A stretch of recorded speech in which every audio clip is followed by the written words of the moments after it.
把枝干画一下啊。你看我们的笔蘸藤黄，三绿，颜色稍微薄一点点，蘸点什么？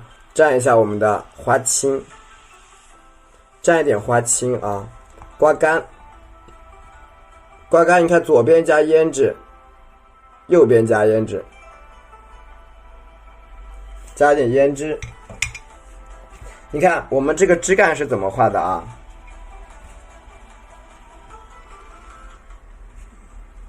就是这个枝干是怎么下来的很重要。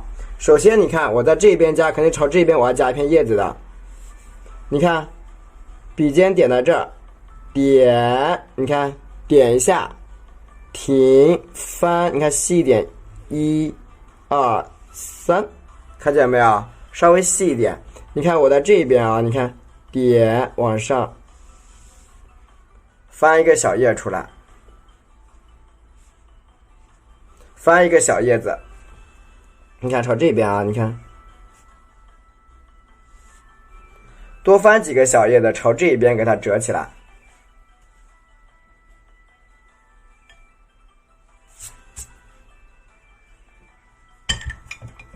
你看笔蘸一下我们的藤黄多一点，多放点花青。就是你在加这种叶子的时候啊，你一定要把颜色加深，对，枝。你看颜色要加深，加点花青，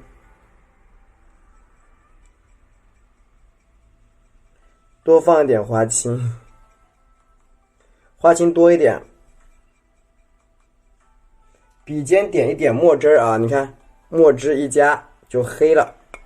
这个地方你一定要画黑，我跟你们说，画淡了它就花头就不明显了。花瓶多高，一会儿我会把构图给告诉你们的，别急。不要着急啊！你看这个地方，笔尖点，按下去，对吧？它这个是一个深色的，虽然那个金被盖住了，但是我们也知道金在哪里，金在这里呢。虽然被盖住，但是咱知道它在哪儿就行，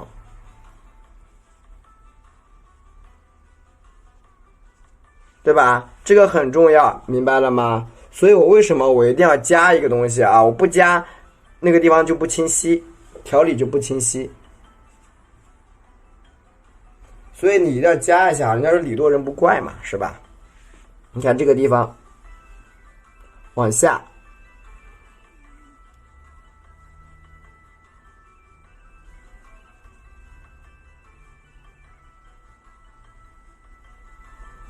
对吧？点个小叶儿。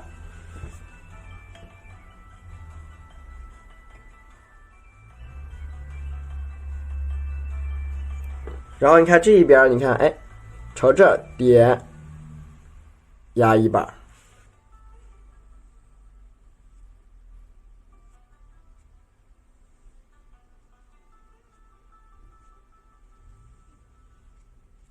对吧？叶子给它卷啊，你看往里边卷一点点。所以说我们在画叶子的时候，它是非常非常重要的，啊，很重要。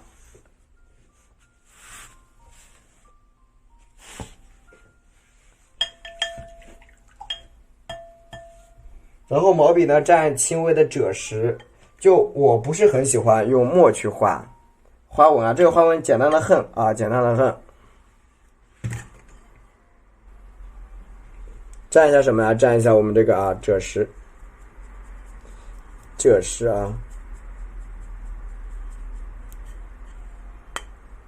翻转叶子好看哈。没事，你们也会画以后啊，蘸点什么墨汁啊，蘸点墨汁。稍微浓一点 ，OK， 刮干啊，刮干。然后呢，把这个水稍微吸掉一点。你看啊，吸完以后这个枝干怎么走？你看从这个地方点，穿一支出来，点，你看折进去，1、2、3、4，穿到。这是什么？穿到这个，简单的很，穿到这个里边啊！你看穿进来，衔接起来啊，衔接起来，一支不够，再来一支，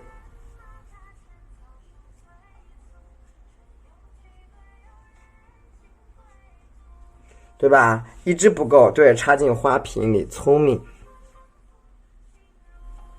对吧？一支不够，你得多加几支，对吧？得多加几支。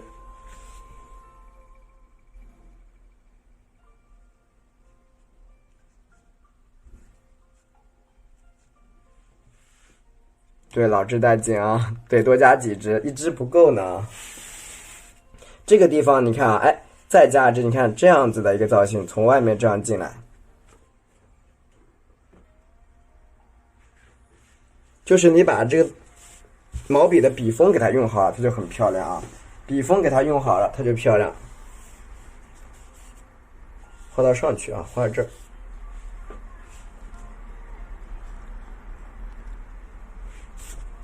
你看，比如像这个地方，你看，哎，点向外逆推，对吧？逆推一下，可以推的吗？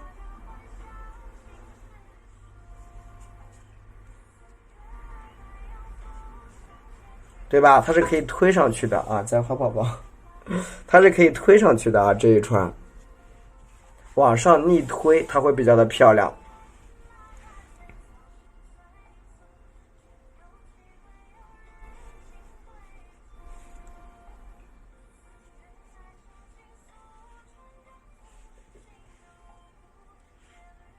稍微细一点啊，这个地方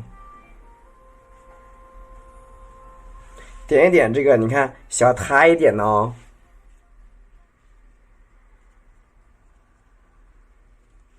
就这个枝干的布局也是非常非常重要，但是我这个地方布什么？我这个地方布局的是一个嫩叶，我的花苞在这个地方啊藏着，后边藏起来的。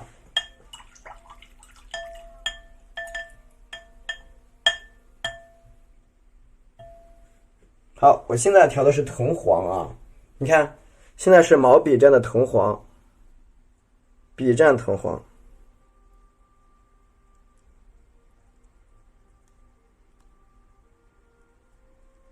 藤黄比较多，绿色比较少。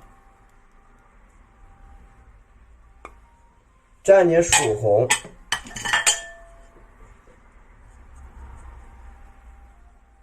比较嫩啊，蘸点曙红就够了。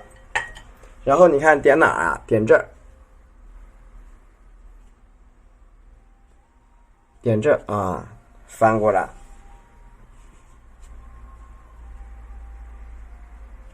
点了小小的小芽包啊，点在那儿。谢谢大家对我的支持。你看这个地方，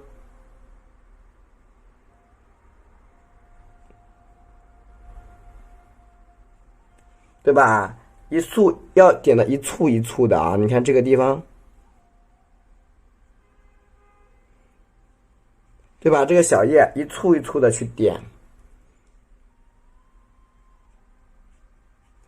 这是一簇。好，继续的，你看从这个地方分出来，又一簇，把它分成一簇一簇的，这个质感就比较好了。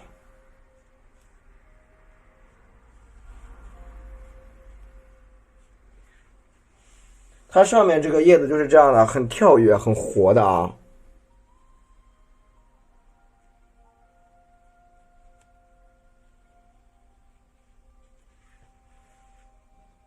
特别跳跃的那个感觉，它会比较好一点点。你看，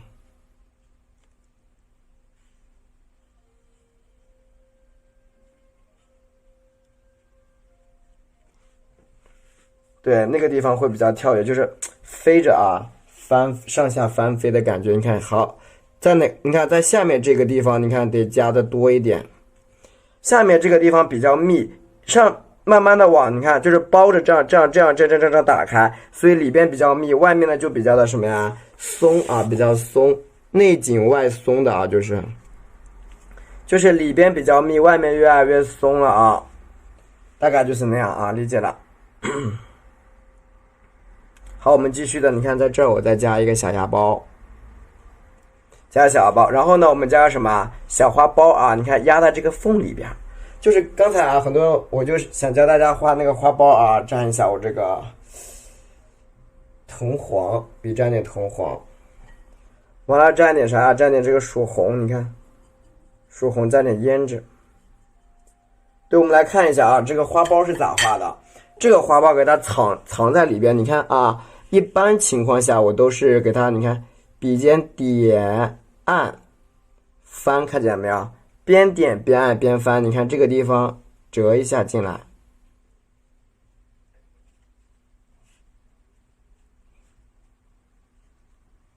穿一个枝干啊，它是包在里边的。然后呢，拿出我们画花头的这支笔，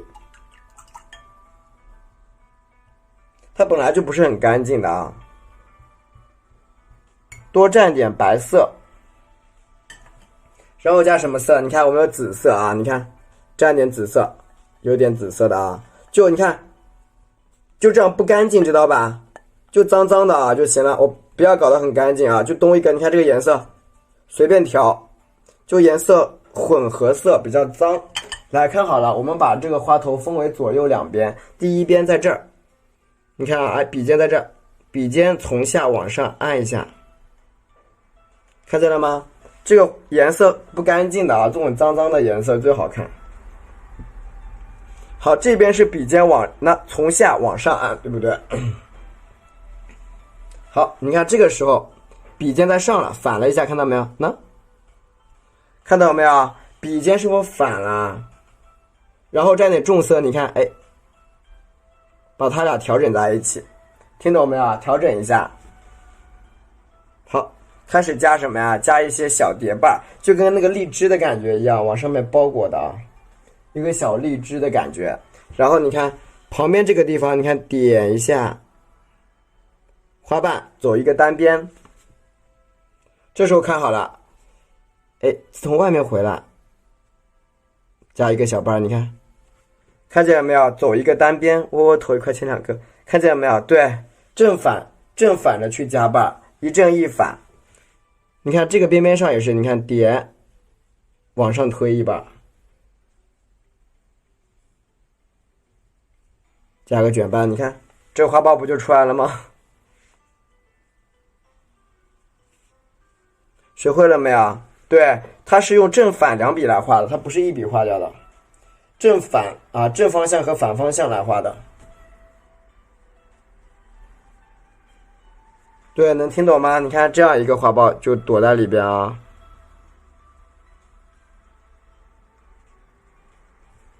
对，这样一个花苞就出来啦。对，喜欢给主播打个1啊，叶子不多，叶子非常的少，叶子很少啊，这一次的叶子。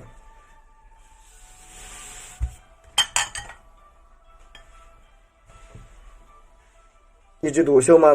因为它这个清构图嘛，你太多的话它就太满了，基本这样就可以了。一枝独秀啊，再画就画满了。对，再画就满了啊。你看下面有些，你看叶子藏在这儿，对吧？藏一下一些小叶子，这个地方你看，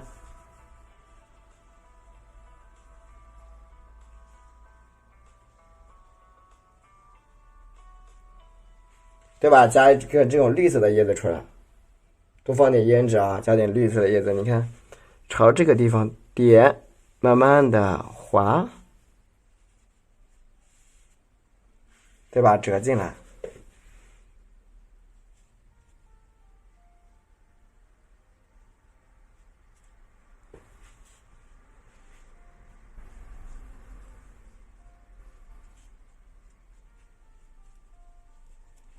OK 啊 ，OK 了，你看这样呢，我们的叶子就画好了啊。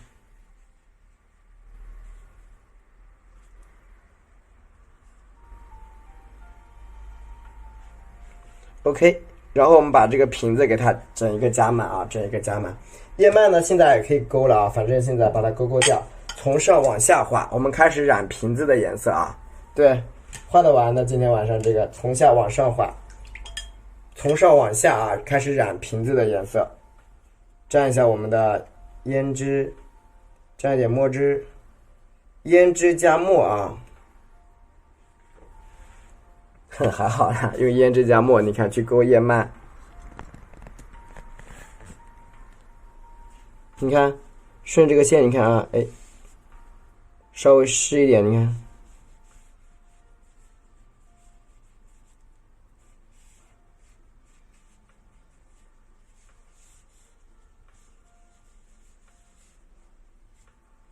对吧？稍微细一点，先截个图啊。可以，好的，我把它拿起来，稍等一下。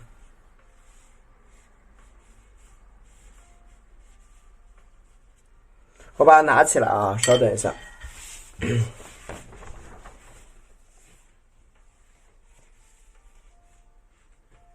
哇，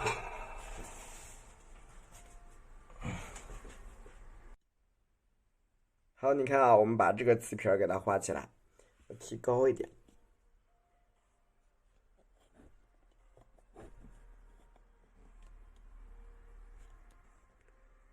就是这种渲染的这个东西啊，其实大家看好了啊，哎，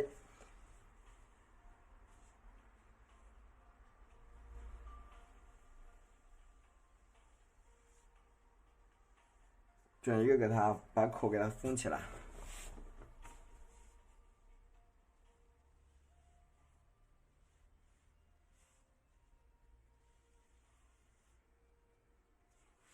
对吧？把这裂开的纹路好看，哈哈。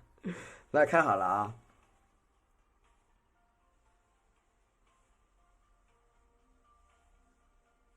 先比较稳一点哦。好，这个小皮儿给它画起来。接下来呢，我们画里边这种裂开的啊，裂纹会比较好画。但是我跟你们说，我看看我有没有那个裂纹的杯子，就是这个裂纹是这样子的，它是那种裂开的那个质感啊，它是有粗到细的，明白了吗？就粗细不一的啊。比如说，你看我搁这儿裂开一条纹路，你看我在这裂开一条这样子一条纹路是这样的。你看我按一下，我故意的按的很粗，看见了吗？按的很粗，看见没有？粗粗的。然后你看，哎，突然，哎，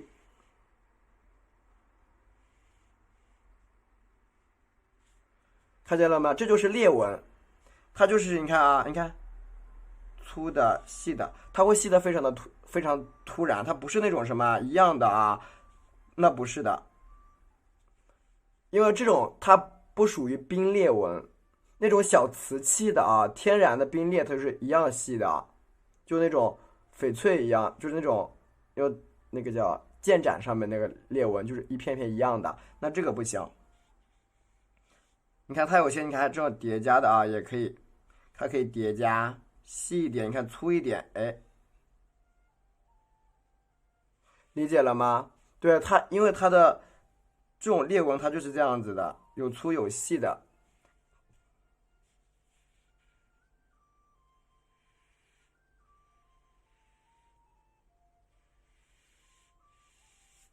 对吧？下面就尖尖的了。好的，晚安，哎，下面的话你就把它搞得尖尖的啊，尖尖的。下面这个地方给它搞得尖一点，你看啊，这种分叉的地方，你看点粗粗的、细细的，把它的粗细给它分出来。所以这就是细节，一定要把细节给它把控好啊，家人们啊，姐妹啊，细节把控的好一点啊，拜托了啊。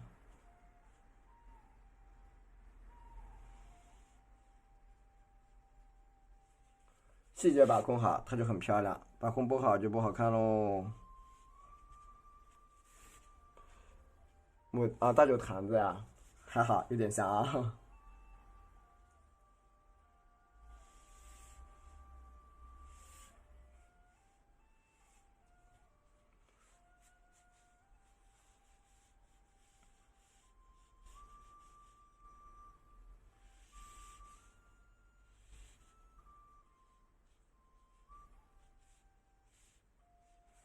对吧？这个裂纹给它处理好就行了啊。又画花瓶了，今天好多呢，好多花瓶，绝对画个大出息。那我就不知道了。你看这个地方，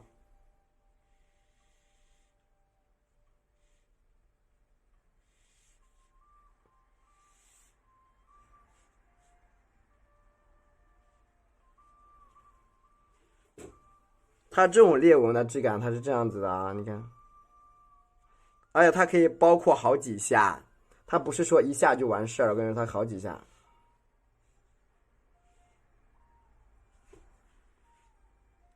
就画到花瓶就好了，可以的，这个没事啊，大家自己决定就行。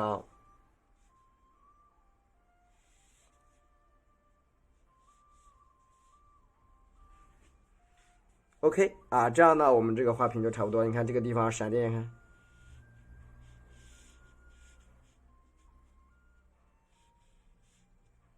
对吧？这样这个画屏就画好了啊，就画好了，就别的就不用去弄啊，画屏画好了。等它一会儿干一点的时候再去染色，现在不管了啊，现在不好好染，染了就脏了啊，它墨没有干。现在我们先不染色，我们去染什么呀？染下面这个先不管，或者就这样先放着啊，等它干完之后我们再去画。现在去画这个地方，这个地方啊，这个台子，台子用什么颜色啊？用的是一个赭石，用的是一个赭石，一个藤黄。妈呀，记不出来了。赭石、藤黄，还有个叫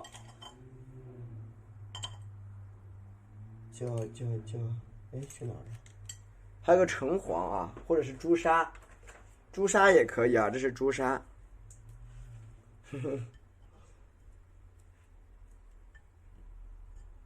我们用这3种颜色进行染下面这个台子。首先毛笔清洗干净啊，咱们把毛笔先清洗一遍，清洗过第一遍之后，你看笔蘸藤黄。首先你看笔蘸藤黄，刮干，蘸点赭石，染一下色，偏重啊，染一下色偏重。你看怎么画的？在这个台子上，你看笔尖顶着它，你看，哎。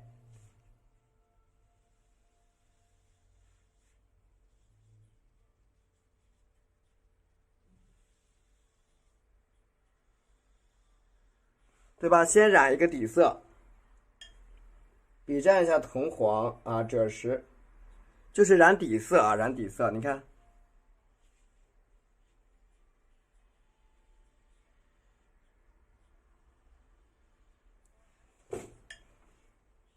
持续性的蘸藤黄加赭石啊，但是你要把水分控制好，家人们啊，水分控制好。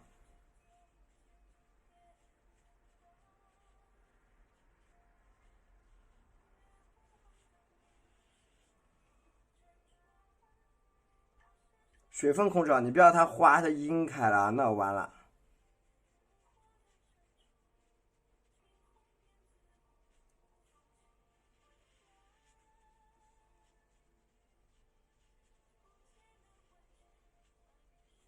OK， 这是第一层，这是第一层。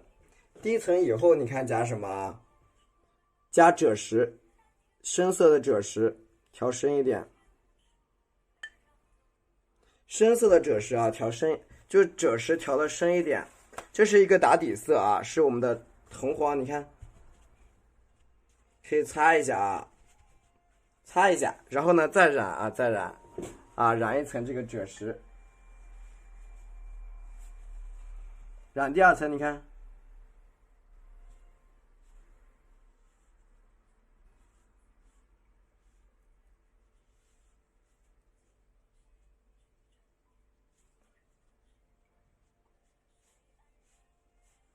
对吧？注意这个颜色深浅啊，给它出来。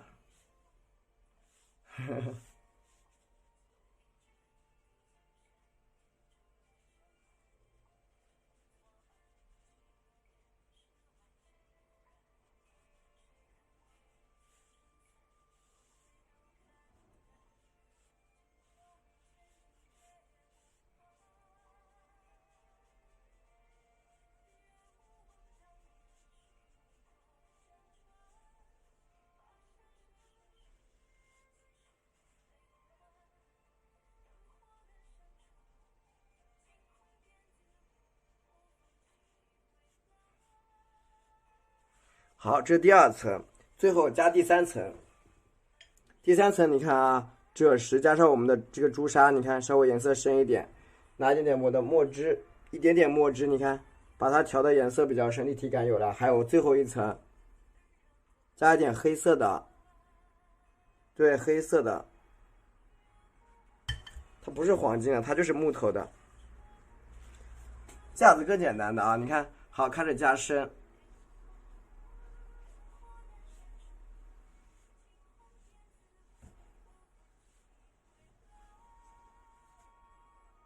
这是一个墨啊，墨加赭石去加的，因为直播间这个灯光的问题，它显得特别黄，它实际上颜色会淡很多。墨汁啊，这是墨汁蘸着赭石，你看。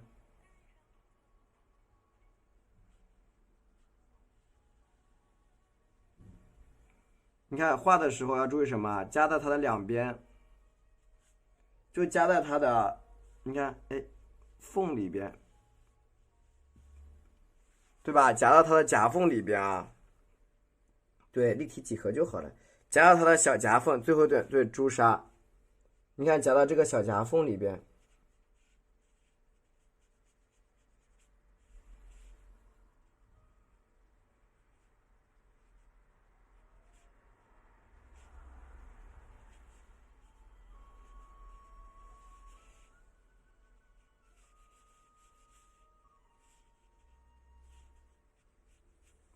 对吧？加一点点，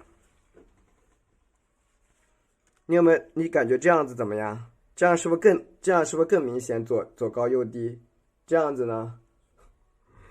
这个镜头你如果要看到的角度一定是斜着的，镜头你如果要看到的角度它一定是斜着的，因为你们就是在一个歪的角度上来看的啊，梅子啊，因为你就是在歪的这个地方看过来的。人这就是说你人站的这个地方是歪的，画是正的啊，理解了吗？对，那这样能理解吗？就是你人站的地方没有角度没站对，就是你不是正面看过，你就是从那个斜角看过来的啊。对，好，蘸一下墨汁。就其实最基本，因为我们一般你要准备做直播，肯定会提前线稿打好。就一般你会怎么打线稿？肯定用铅笔呀，尺寸找好呀，位置找对，然后去做。再点我们的墨啊，蘸一点墨啊，蘸一点墨。对，就一般这种情况，我们都会提前打墨稿的，打线稿。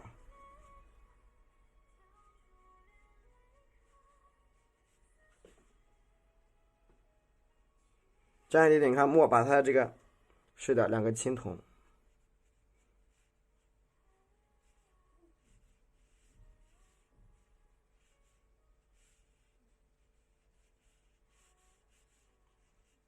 青铜的好画一点，木头的这个质感它反而需要叠加，青铜的只需要平铺即可，对吧？这个是墨啊，用墨汁最后再加一层，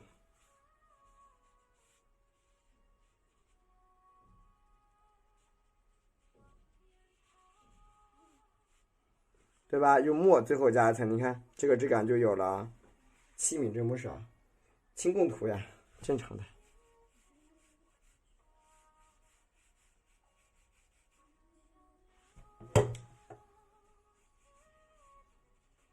OK 啊 OK， 然后呢，我下面啊染的是赭石啊，染的是一个赭石，就平铺。下面这个地方我是平铺的，全部是平铺，沾一点这个大毛笔，然后我们啊用这个，对啊，是的，然后你看啊，用这个赭石，你看平刷一层，你看。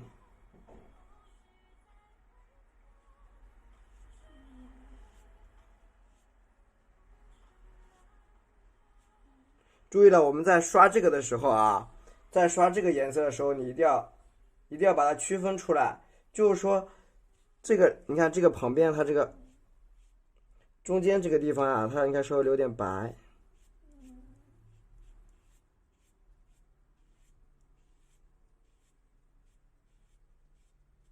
稍微留点白啊，再蘸点我们的赭石给它刮干。旁边这个地方也一样，你看。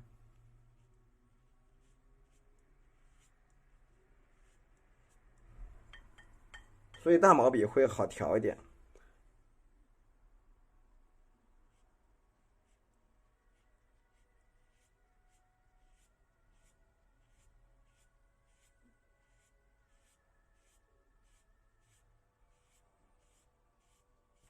大毛笔往下刷啊，往下刷。好的，你看啊，往下刷。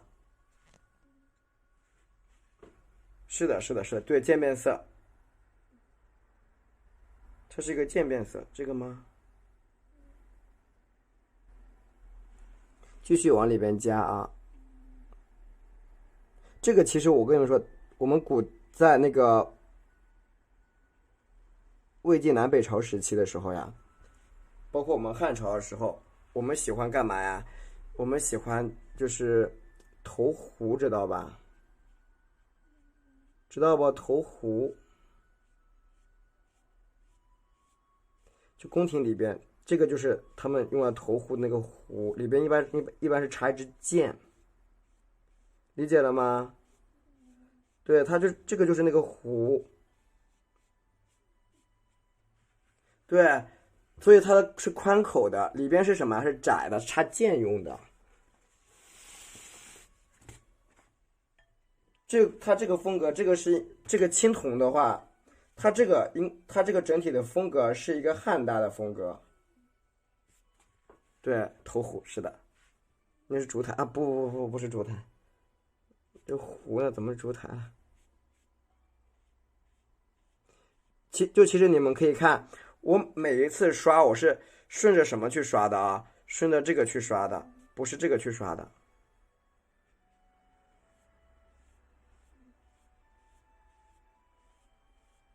我顺着它的纹路去走的，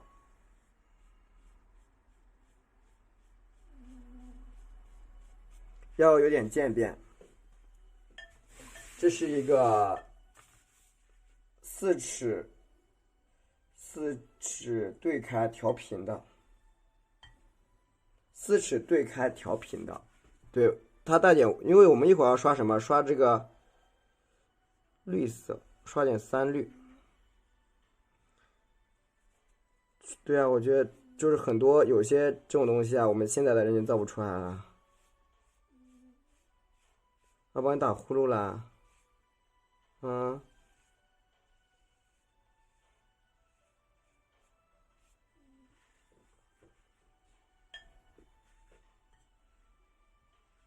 就是这个，多沾点水，你看往下刷。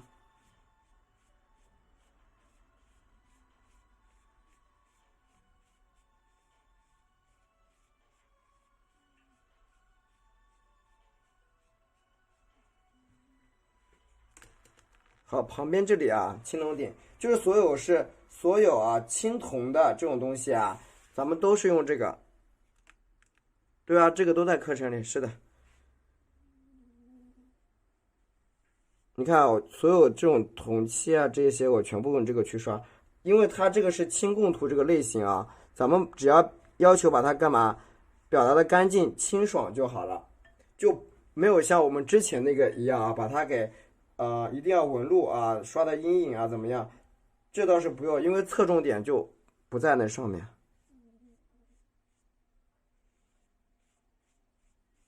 这样能理解吧？侧重点，你有的时候画的时候要有侧重点。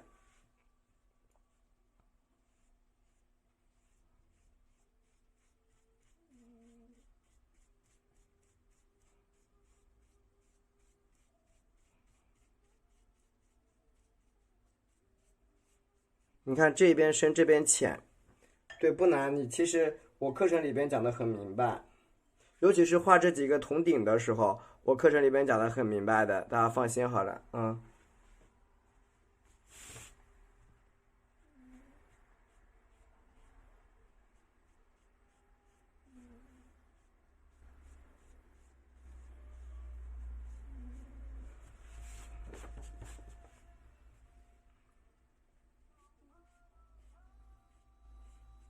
没有这个，其实这个我已经录上去了，上课前就录好了，嗯，OK。然后呢，你看这个画完以后，我们讲什么啊？对，这个我已经录好了，就是我在画这个之前我已经录好了，放心啊，放心。对，真的不骗你，已经录好了，嗯。蘸一点我们的三绿啊，蘸点三绿就很快嘛，下画。蘸点三绿，三绿的颜色加深一点啊，赭石你看加三绿，颜色加深一点。那不给你们录，你们怎么画呀？画不来的。我不给你们录，你们完全画不来。乱七八糟的，让你们自己去找吗？难道？他能啊，那猫能听懂，那个猫有智商的。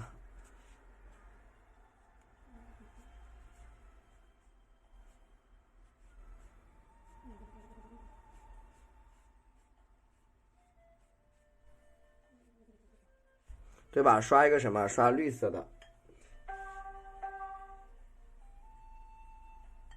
绿色的往下刷。对，是的，是的。现在应该有活动价，不用260啊。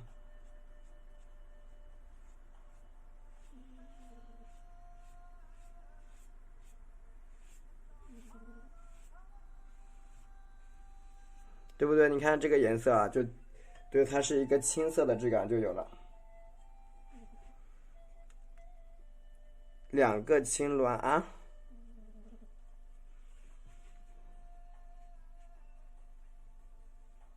对，里边课程是教2个青鸾呀啊。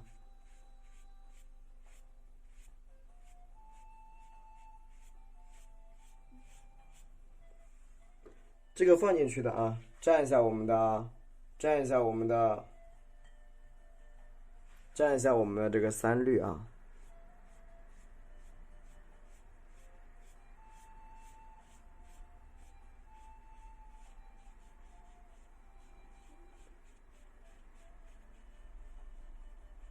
注意一下颜色平铺，就是我们画这个器皿的时候，要求它干净一点就好了。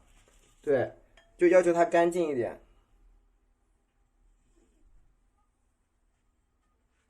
就要求啊干净一点就行。画清宫图的时候，你要求整张画面啊要干净清爽即可。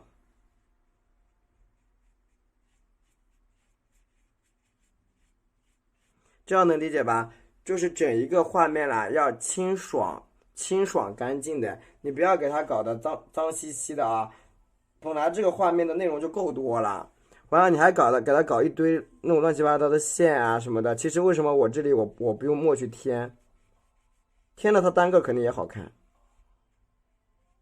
但它放在一起要讲整体啊，对不对？就是它如果都压一起堆在那一堆了就不好看了。对，所以说要给它空一点。那你说加个那个打黑的都可以加，没事，什么时候加都行。然后还有一点就是让这个褶饰别露出来啊，褶饰别露出来，尽量用绿色去压制它。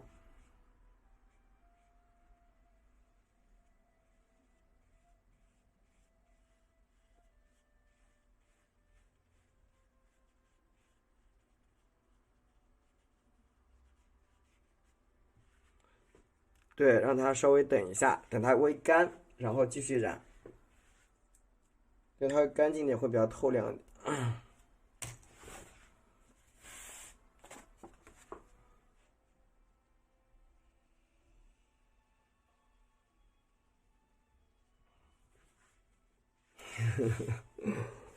它很听话，很乖的，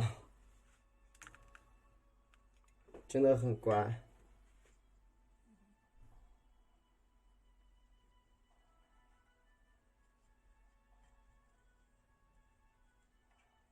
好，这个顶呢啊，是没有写意，哪工笔了？写意啊，你看，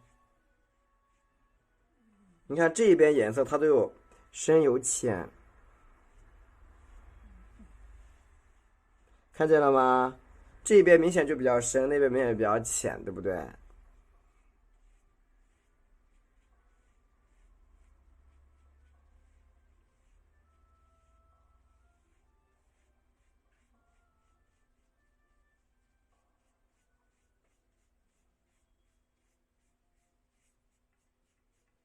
那边适当给它留点白会更好看，适当留一点点白哦，更好看。你看这边，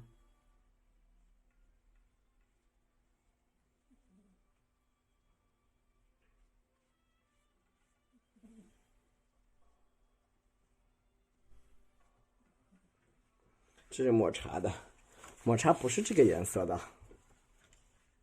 你看他都怕把我抓坏了，他小心翼翼的。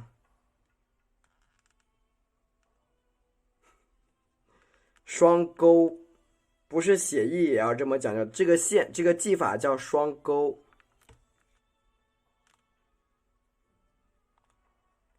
对，它这个技法叫双钩，双钩就是用染的。你看双钩菊花，你见过吗？有没有见过双钩菊花的？双钩葡萄你见过吧？因为技法就是这样子啊。对，它这样睡旁边，所以说它很听话。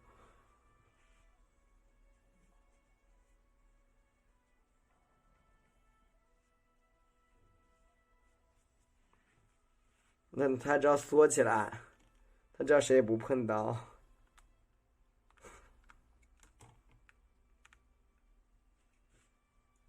不捣乱的，不捣乱。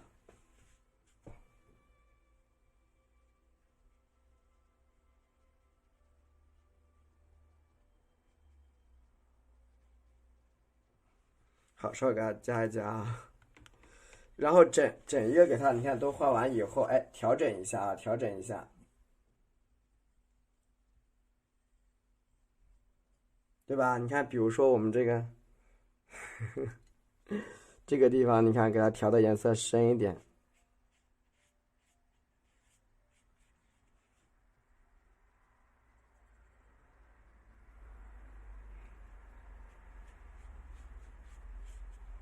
对吧？有的你看蘸一点这个墨啊，加点我们的这个三绿，再走一层。有的地方颜色比较深啊，有的地方颜色比较深。如果呢，你有那个翡翠绿的话啦，你就来一点翡翠绿，进行一个就是边边上的一个调整是翡翠绿啊，边边上去调整一下。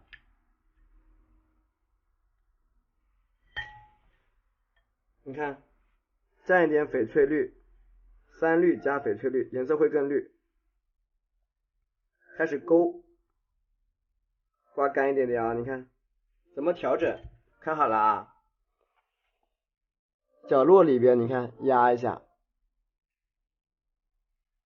好，看到没有？角落里边啊，加一加。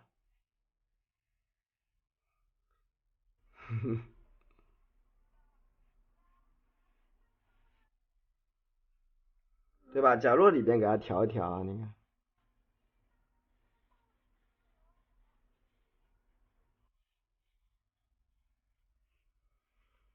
这样呢，调整出来的这个颜色，你看它就是有这种深浅。所以说，我们通过这个色来区分，而不是什么呀？我们今天不采用墨啊，用墨的话就不行了。用墨的话，今天这个画面它不太合适，它不太今天是不适合用墨线去调整的。我们就是用什么？用这个翡翠绿啊，从而达到你看这个铜绿的效果，给它再抹一遍，理解了吗？对吧？体现它的一个前后关系啊，前后关系。这样睡着了，对吧？给它体现它前后关系啊，你看，理解了没有啊？就是并不是所有的时候啊，你用墨线给它勾出来都管用的，在这种大块面的时候，它是不合适的。大块面的时候是不合适用这种用墨去勾。那你想象，本来你的器皿就很多了，然后你每个器皿搞得黑乎乎的，会觉得很奇怪，很脏，会不会很脏呀？对，我们其实叫什么？我经常就是说什么要注意整体的，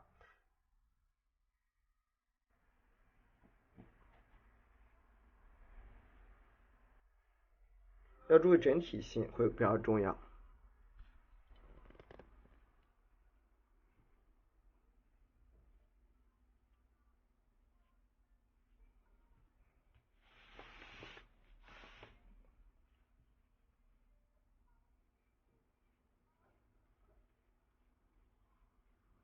你看这样一加，它的立体感就出来了。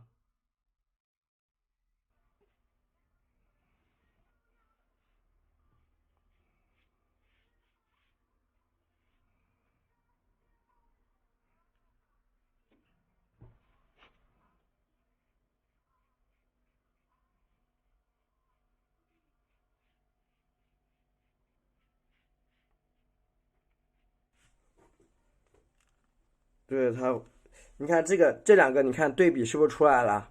是不是马上就对比它就出现了？看见了吧？马上它俩的对比就出来了。齐敏开会今天，你看就拿它俩对比一下，很明显吧？这个质感。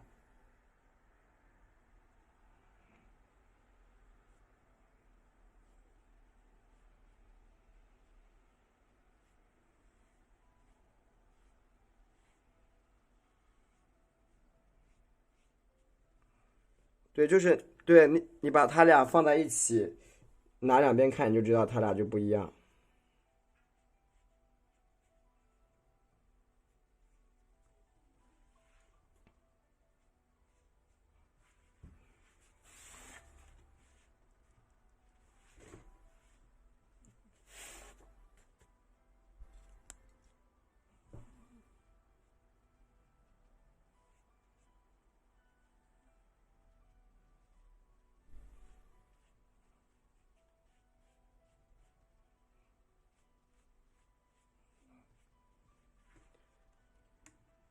所以这个有一些角度上面的问题，它是真的比较细抠的。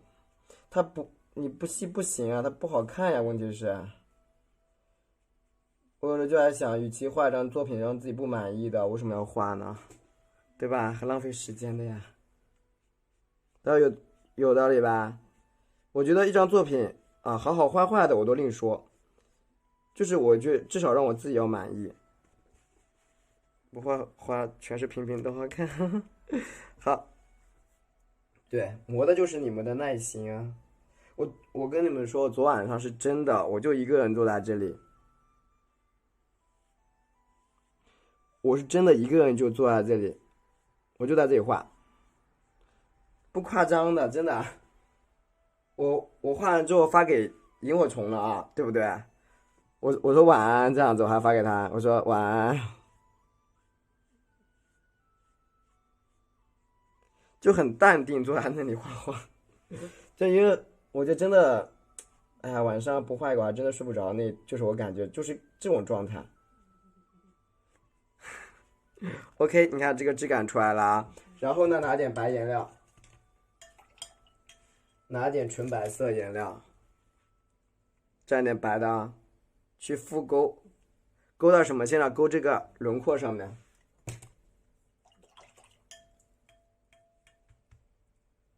颜色稍微多一点，蘸一下这个啊白色，多一点白色，水分呢稍微吸干一点，水分稍微吸干一点点，然后把它勾勒一下啊，你看在这些地方，你看深色的地方可以调一笔出来。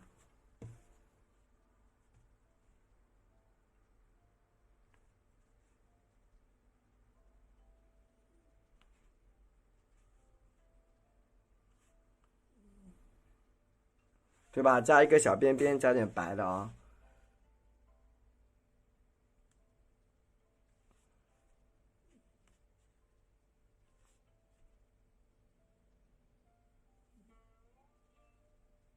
对吧？你看这里走一条白线，走一条白的线，它的质感会更强一点。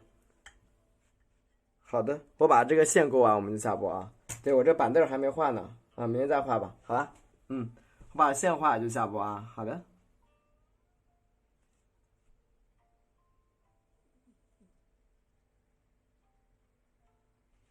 对吧？这个线啊，刻画在里边，确实有点晚了啊。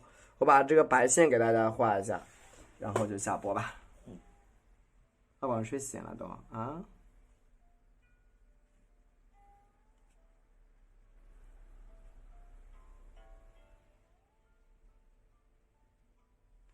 对吧？白色线啊，给它刻画出来，一条一条的给它刻画出来，板凳也涂了吧？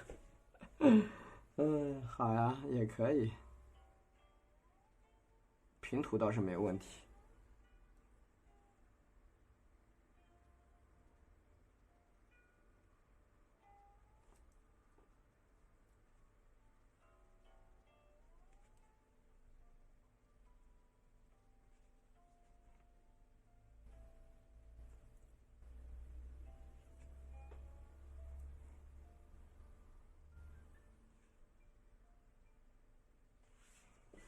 用一个白线去勾勒啊。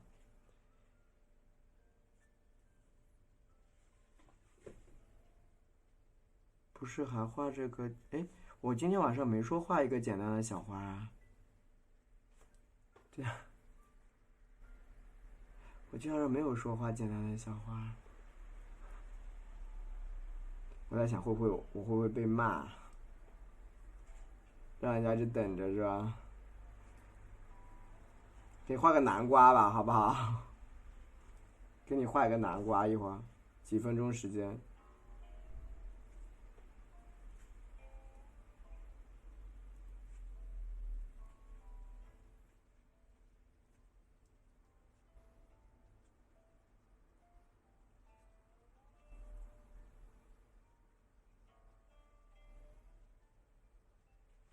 对吧？它这个一定要用白线去勾。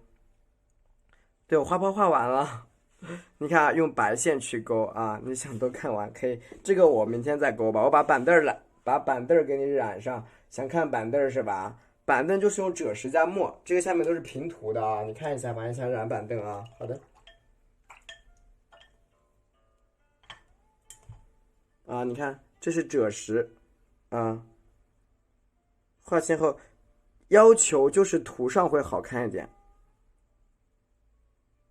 看啊，没事，我画包画过了呀，画在上面啊。赭石加点什么？加点墨汁啊，没事啊，加点墨汁，赭石加点墨，你看调到一起，就这种偏深色的啊，这种棕色的，热爱学习是好事啊。好，颜色稍微浅一点点，我们去平涂啊，平涂，你看这个板凳的凳面，你别去涂啊。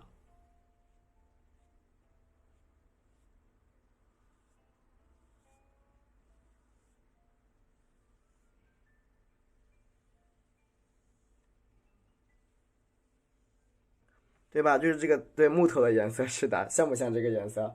赭石加点黑色就好了啊。对，那你多来直播间学习，欢迎天启。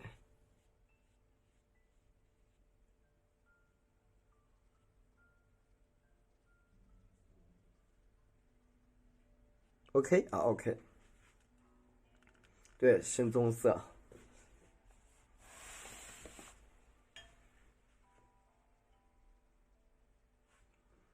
对，然后你看啊，就是其他就这个。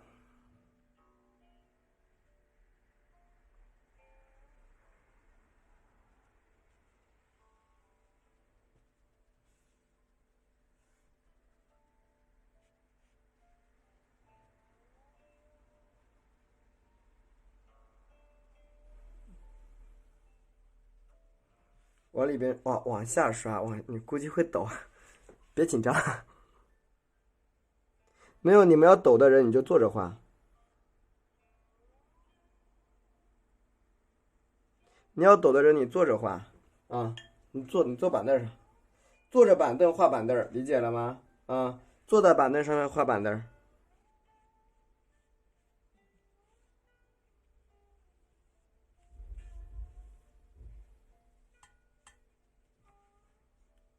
坐上面就不抖了啊。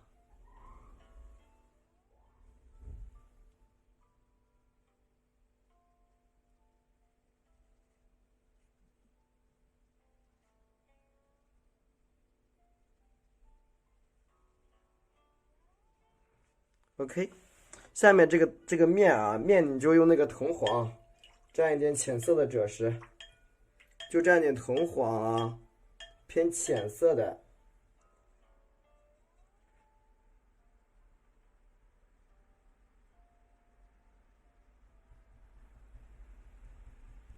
颜色比较淡啊，比较淡，这种黄色就行。你看，然后平刷一层。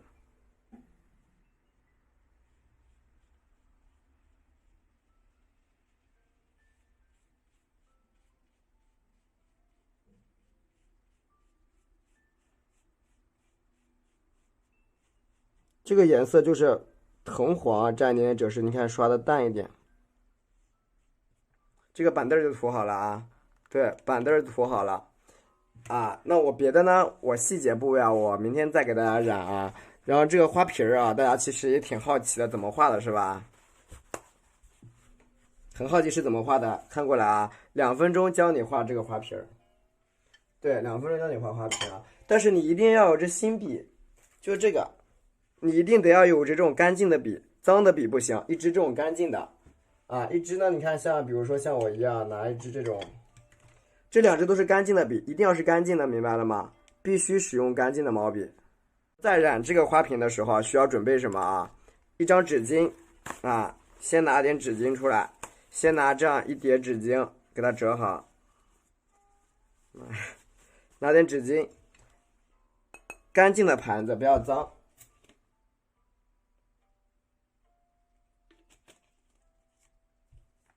拿出支干净的笔啊，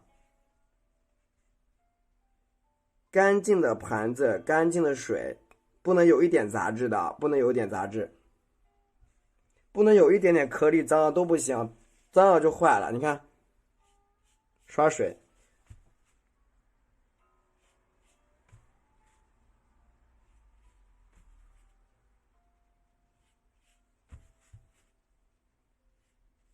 快速按，看见了吗？快速的啊。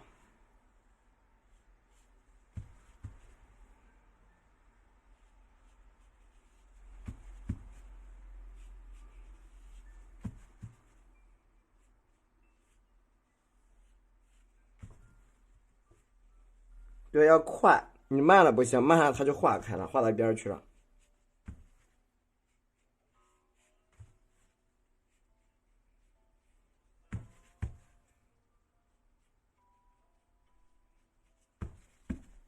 OK，这样就可以了。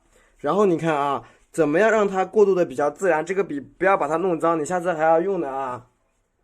然后拿出这种干净的笔啊，也是干笔，对，要阴湿，要干净的笔，干净的一支笔拿出来。然后蘸什么颜色？我一般用的是三清，这个叫三清的颜料，三清，对，清水，喷雾不可以，喷雾不可以，不可以喷雾。对，我有这个，我有这个，这个不行，这个不行，不要用这个啊，这喷出来它一点一点的，结果那个色它晕不开了啊。好，清水加什么呀？加这个三清，调成一定要调稀，你不要用喷雾啊，反正你喷了要喷出去的，而且它喷雾的那个颗粒是浮在上面的，打水的位置不对，你看调浅一点。好，检查一下没有颗粒物了。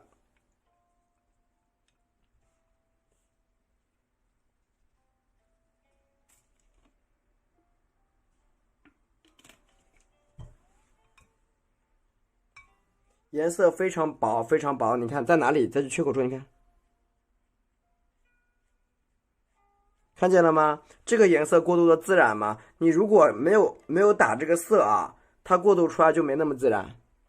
它会有个笔触在上面，脏脏的，就一块有一个笔触。人家毕竟是生宣啊，对不对？理解了吗？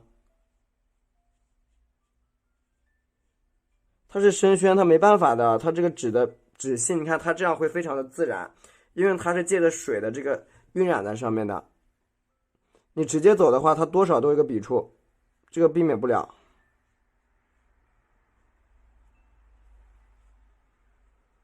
然后呢，不用全部染上，只需要淡淡的走一层即可。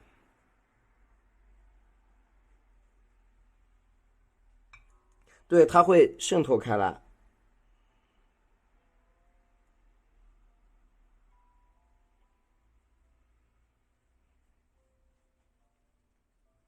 而且它这样渗透就比较自然，理解了吗，家人们？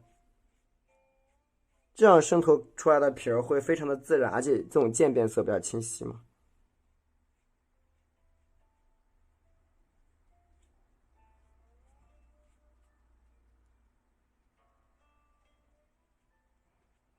学会了啊 ，OK，对，就淡淡的一层就好了，差不多了。然后把总体的这个这边你看给它修饰一下。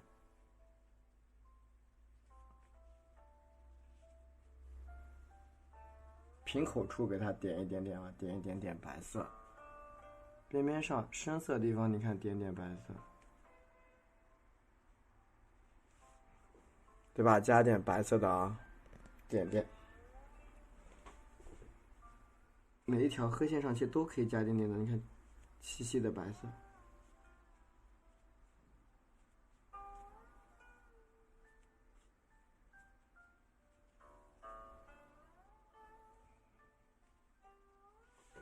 对吧？每个位置都可以加点白色，让它提点亮，提的亮一点。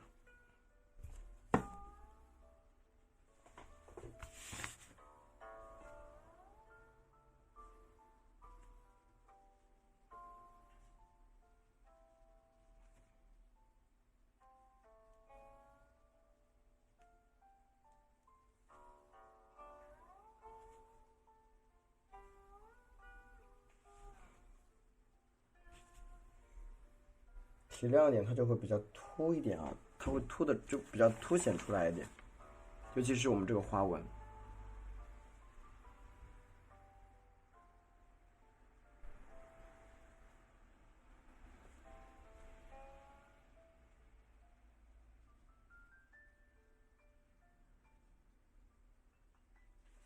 对吧？有的地方你给它勾一勾，它会更加清晰啊，白色会看比较明显一点。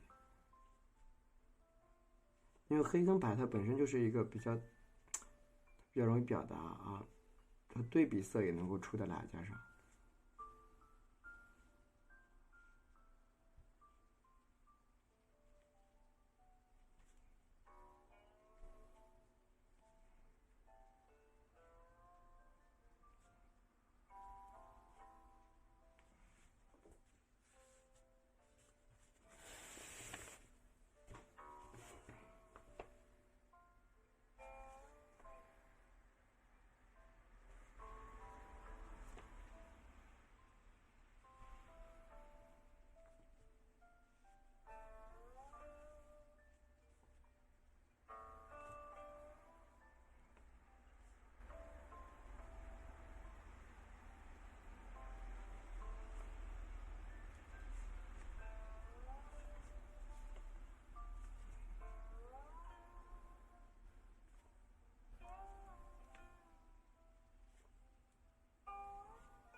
啊，整体的给它提一下啊，这样的效果会好很多啊。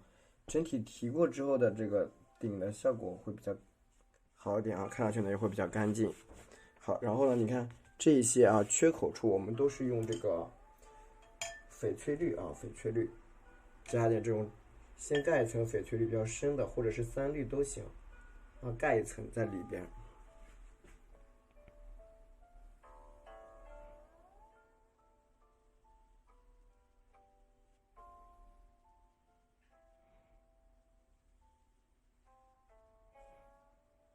先盖一层，盖完一层之后，你看蘸点赭石，跟绿色调到一起啊，你看再压一层，这个地方你看在那个里边陷进去，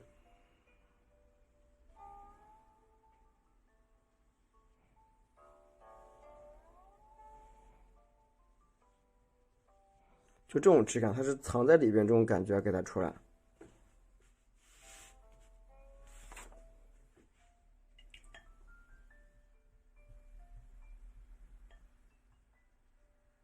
对吧？包括你这个上面这个地方刷着一个浅浅的蓝色，蓝色沾一点点水啊，带点水，你看在里边直接这样，哎，从上向下抹一层，抹一层就好了。然后我们最后修饰一下这个板凳啊，板凳呢，它其实也是要出现一个明暗深浅的一个过渡色要出来。这个时候我基本都是拿一支比较小的笔，赭石蘸的比较深的这个颜色啊，加点墨汁，就会比较黑。你看我一边擦一边在上面去调整，上面这个台面倒没什么需要调，就要调就这个地方。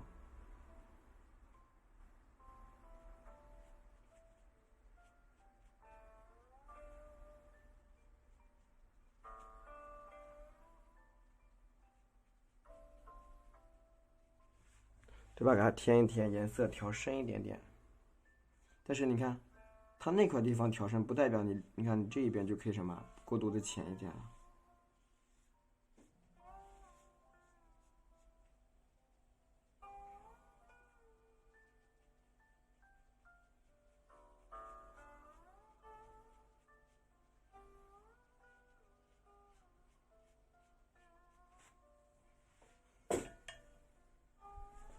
过渡的稍微浅一点点，然后往下走。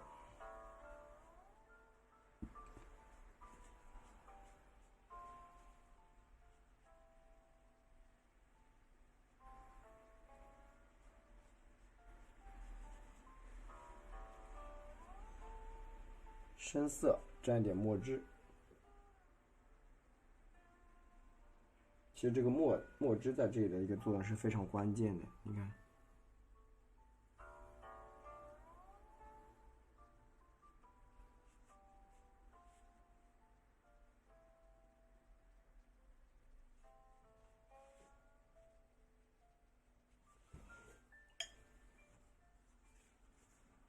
因为这样才能够体现出，你看它们整个质感才能够出得来。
对吧？这样一个板凳就加好了。然后呢，你看加完之后啊，毛笔啊沾点清水，我们用墨汁再复勾一遍，毛笔蘸点清水啊，你看稍微像这样擦一擦，然后笔蘸的是我们的浓墨，再复勾一遍。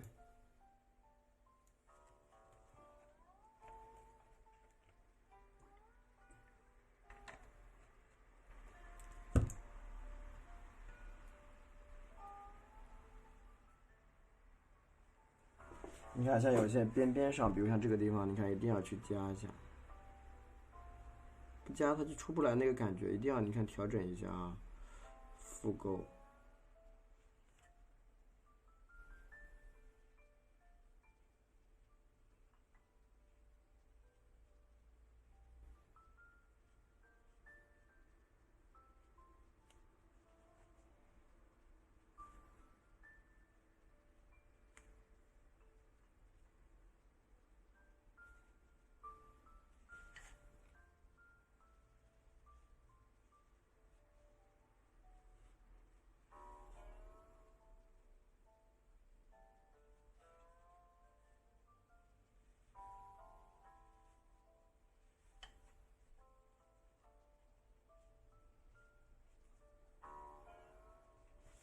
好，这样呢，你看我们这条板凳啊就画好了。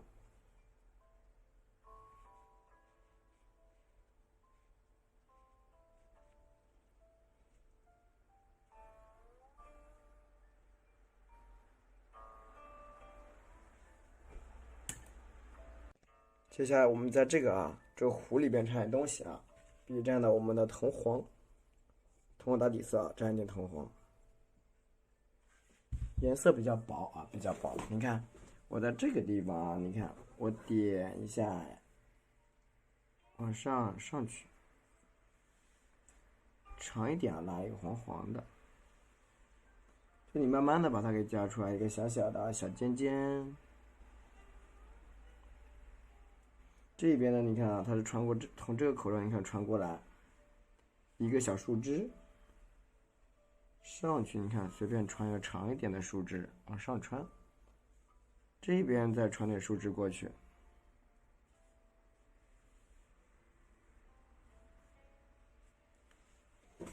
随便穿几个小小的黄色树枝就行。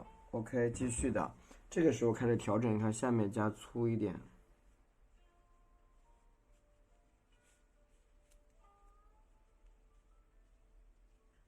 但头部要尖。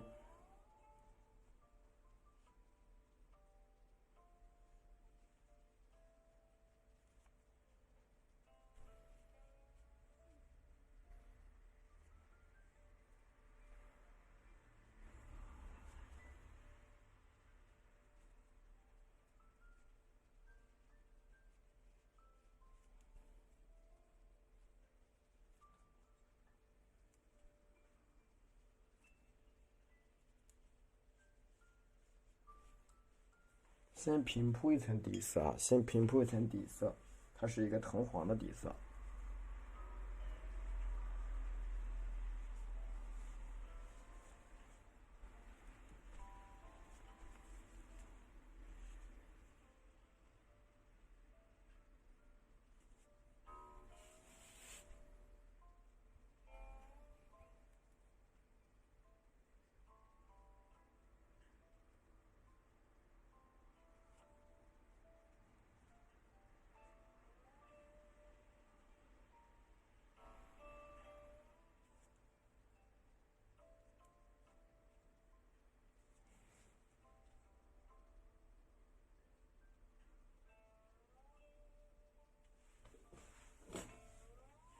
然后毛笔清洗一下啊，蘸的是曙红，就藤黄加曙红搅拌在一起的一个色，颜色比较稠啊，比较稠。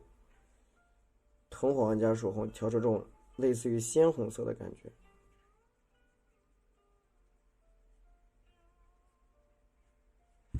好，你看我们在这个上面再复勾一层，这个时候要勾好，你看尖点。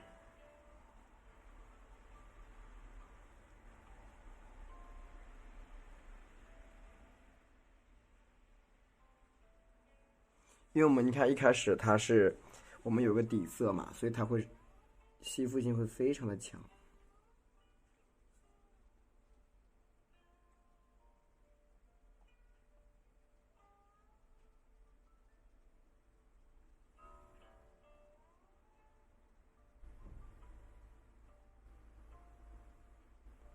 而且你看它的后面透着一股黄色，透着晕淡淡的这种黄色，就很漂亮。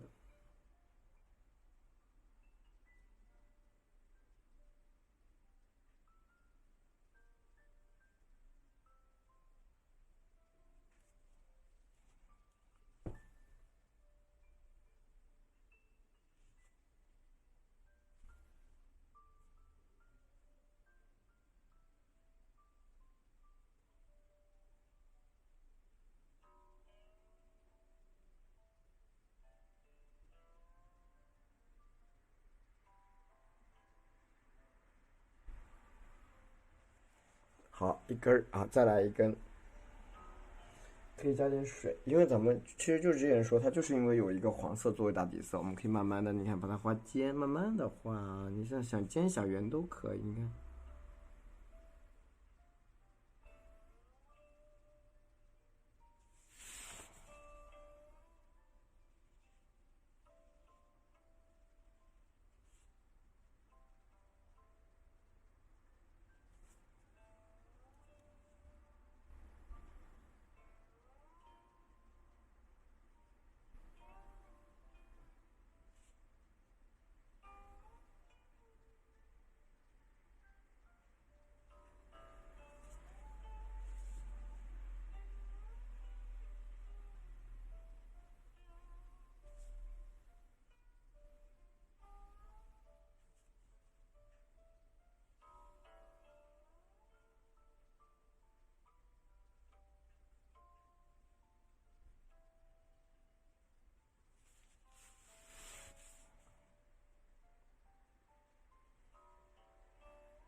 最后把整一个你看两个角给它染上去啊。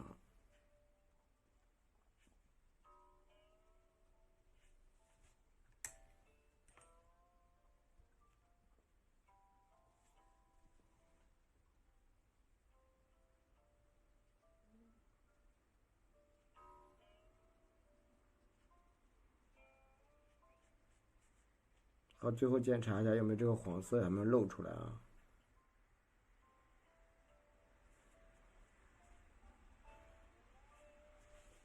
好，这样你看两个小珊瑚啊，就长在我们这个这个罐子里边，可以上去一点啊，你看。